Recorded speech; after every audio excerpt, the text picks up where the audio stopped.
Hey guys, NoZoupForYou here, and today I'm going to talk about the USS Arizona. For a long time now, we've speculated the Arizona was going to make its way into World of Warships. That time is upon us. Now I know some of you all are on the fence whether or not you want to see the ship in the game. Because of the events of Pearl Harbor and what happened in the Arizona, some people have really thought it might be disrespectful to add it to the game. I don't want to delve too deep into that. Personally, I think it's great historically. The Arizona has a lot of history to it, very important in US and World War II history. So I don't think it's disrespectful that it's in the game. If you disagree, then don't purchase the ship. But I myself, I think it's a very nice tribute. You know, they didn't release it on December 7th, which I'm glad they didn't. So that's out of the way. So today I'm going to cover a little bit about the history of the USS Arizona. I'm going to cover how the ship itself handles in-game and whether or not I think you should purchase this Tier 6 premium battleship. So when I say the history of the USS Arizona, there's really not much history to it, right? We know what happened on December 7th, 1941. We know the Japanese launched a surprise attack against Pearl Harbor. A bomb detonated within the front deck of the USS Arizona, went down with a heavy loss of life. Actually, the majority of the casualties at Pearl Harbor were on the USS Arizona. So, into the history of the ship, right? Other than the fact that you can visit it now as a memorial in Pearl Harbor in Hawaii. Well, there's a little more history we can add to that. You know, without the ship itself surviving Pearl Harbor, you know, the war was declared the day after, US entered World War II, so the ship itself didn't really make it to World War II. But a sister ship did, USS Pennsylvania. And if we look at the history of the USS Pennsylvania, we can kind of theorize how USS Arizona would have actually fared during World War II. So the USS Pennsylvania was the lead ship of a two-ship class. So you had the Pennsylvania and you had the Arizona. Pennsylvania actually did really well in World War II. It was a 1916 super dreadnought, so one of the last of the old guard of battleships. In the beginning, both that and the Arizona had those wonderful steel those steel roll cages for masts. And you probably know what I'm talking about because I believe the South Carolina has it in-game. Before the masts were replaced by more modern masts, which still kind of look antiquated compared to the other battleships out there. So USS Pennsylvania was there throughout the entire war. It did shore bombardment in the Pacific. It was there in the Great Marianas Turkey Shoot where Ohlendorf crossed the T. Only the interesting thing about the Pennsylvania is it was at the very bookend of the battle formation. It was in the very back. And because of that, it was kind of late to the battle. On top of that, because of how antiquated the ship itself was and how outdated its firing systems were, it couldn't get a solution on any of the enemy battleships, so it didn't fire its guns in that Great Turkey Shoot, where other ships like the West Virginia did. So unfortunately, we do have a very good idea how the USS Arizona would have handled itself. Against other ships, probably not so well, since it's, again, that 1916 era super dreadnought battleship. As far as shore bombardment, yeah, it would have done great. I mean, the ship itself had 12 guns, 12 fairly large guns, might I add. And in that capacity, the USS Pennsylvania shined. The ship went on to get 10 battle stars. So, had the USS Arizona actually survived Pearl Harbor, it's safe to say it probably would have served alongside the USS Pennsylvania. It would have probably excelled in shore bombardment, not so much the ship-to-ship warfare, which battleships didn't really get engaged in anyways. So there you have it. If the USS Arizona had survived Pearl Harbor, it probably would not even be in the game right now. It would have just been another battleship that survived the war. All of the US battleships did. And I don't want to say it would be a no-name battleship, but it wouldn't have the history around it that it has now. So using the USS Pennsylvania as an example, we can kind of theorize that the USS Arizona would have played that shore bombardment role. So that's all nice and dandy about history and the USS Arizona and Pennsylvania, but how about in-game? That's probably what you want to know.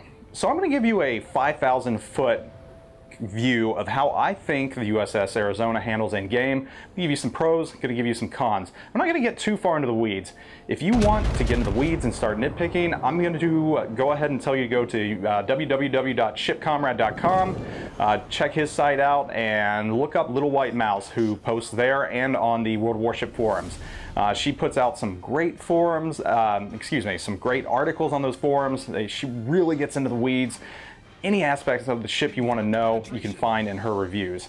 I'm going to give you a high-level view. I don't want to spend half an hour, which you can easily take just getting into her stuff. So, highly recommended that. Anyhow, back on topic. Pros and cons about the USS Arizona in-game. And I'm going to start with the cons because I like ending with the good stuff. So, cons. Your Tier 6 battleship.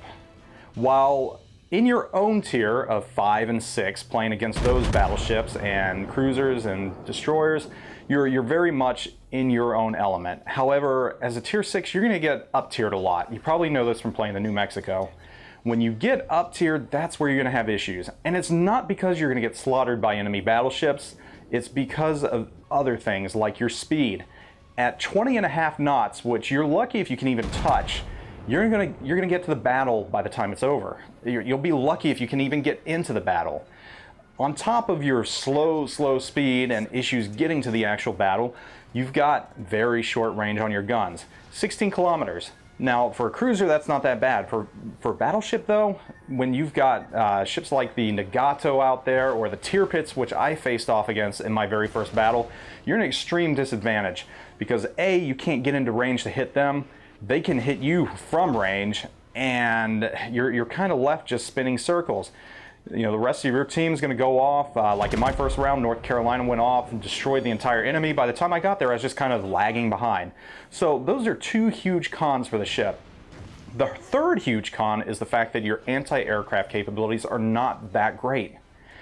And considering that the New Mexico is a Tier 6 ship with great anti-aircraft capabilities, it's kind of upsetting. I don't know if that's a throwback to Pearl Harbor in some way, but again, the USS Arizona is an older ship, antiquated system, so your anti-aircraft capabilities are lacking. So those are the three major drawbacks about the ship. It's slow, it's got antiquated anti-aircraft capabilities, and your range just isn't that great. Now, let's talk about the pros, and there are some good pros. One of them is you are basically a New Mexico class battleship. We all love the New Mexico. It's got great guns, very, very hard hitting, great armor. Arizona's no different. So you can get out there and with 12 guns, you can absolutely decimate and delete enemy cruisers. It's a cruiser deleting machine, even in the higher tiers. Another good thing about the Arizona is you can tank. Your armor is really good. About 57,000 hit points or so. You can get out there, you can soak up damage, you can get out in front of the team. You've got really, really good survivability. That coupled with your guns means you can get out there and you can just get after the enemy. So really, it's a very, very fun ship. Again, you're basically a New Mexico. If you like the New Mexico, you'll like the USS Arizona. The only difference is your guns are the same. I think on paper they're slightly smaller though. It's your anti-aircraft that you're going to be a little weaker in, which really isn't that big of a deal if you're in your own tier. If you get up tiered though, that might hurt you a little bit. So there you have it. Those are the pros and the cons of the USS Arizona. And I do want to add that as another pro, the ship itself looks beautiful. They did a really good job with it. Wargaming put a lot of effort into it. It's got a lot of historical details to it. It's got that beautiful bluish color. The top of the turrets are red and the top of the masts are white. So a lot of attention to detail was paid on this ship. Now, should you buy this premium ship? I'm going to say this is a must-buy. And the reason I'm going to say that is because of A, the historical value of this ship. Again, it's the USS Arizona. Who doesn't want this ship?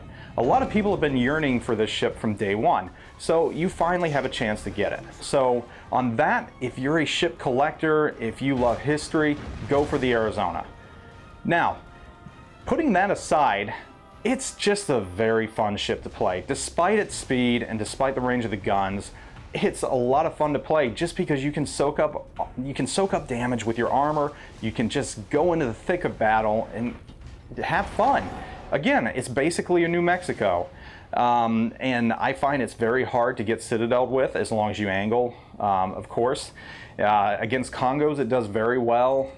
You can literally destroy them if they go broadside. Again, you have 12 rounds landing on them at the very least, or most, whatever I'm trying to say there. You know what I'm getting at. You've got a lot of guns to put on target, and they can do a lot of damage. That's the bottom line. So anyhow, as far as if it's a buy or not, it's a definite must buy. I know we had a lot of great ships come out in the past, USS Texas, we've had the Molotov, both great ships, both highly recommended. But right now, if you haven't got a premium ship and you're looking to get one, I would suggest the Arizona. I've enjoyed my time in it so far. A lot of fun, great history to it. So those are my views on it. Now some of these stats on it might change. You know, certain things, what I've given you, not going to change. However, when you start looking at the stats right now, just be wary of that. It's still pre-release right now. Might have been released by the time you see this video. But anyhow, bottom line, it's a historical ship. It's a lot of fun to play. Very enjoyable for you U.S. battleship players out there, and even the ones of you that like the IJN ships. You're going to like the USS Arizona. Highly recommend it. So anyhow, that's going to wrap up this little preview on the USS Arizona. When you see it become available, go ahead. Don't think you're taking a risk or anything. You will enjoy it. Anyhow, stay tuned for more previews on ships. Stay tuned for more things like Real Warship Genius, which I should be putting out soon. I love making those, and I know you all like them. Anyhow, thanks for watching, guys. Zoup out.